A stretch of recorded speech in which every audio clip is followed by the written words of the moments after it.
আমাদের এরকম একটা খবর ছিল যে সিপার্ডের পিছন দিকে চারিপাড়া ওইসব এরিয়া থেকে একটু মুভমেন্টস হচ্ছে নার্কোটিক্সের।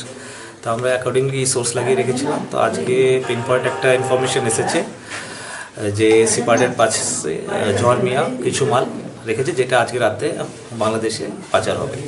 অ্যাকর্ডিংলি আমরা হেরিনগরের পিএসএ টিম আমরা সবাই গিয়ে এটাকে কর্ডন করেছি। তো in the meantime Jahar Mia physically present ছিলেন না, ওনার ওয়াইফ ছিলেন। তো ওনার ওয়াইফকে প্রিলিমিনারি কোশ্চেন জিজ্ঞেস করেছি, তো উনি ডিনাই করেছে এরকম কোনো ব্যাপার। তারপরে আমরা অ্যাজ পার প্রসিজার ওনারকে সার্চের জন্য রিকোয়েস্ট করেছি।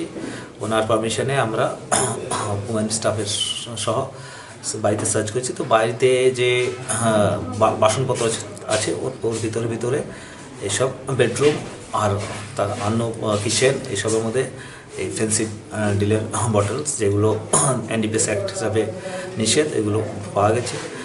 অ্যাপ্রক্সিমেটলি 600 বটলস আছে। এখন আমরা ফাইনাল কাউন্টিং করিনি। তো জহর মিয়া অ্যাবসকন্ডিং আছে। তো আমরা একটা এনডিপিএস অ্যাক্ট হিসাবে যেটা কমার্শিয়াল কোয়ান্টিটি কেস নেব। আর এখন থেকে আমাদের অপারেশন শুরু হয়েছে জহর মিয়াকে অ্যারেস্ট করে কোর্টের মধ্যে প্রডিউস করা হয়েছে।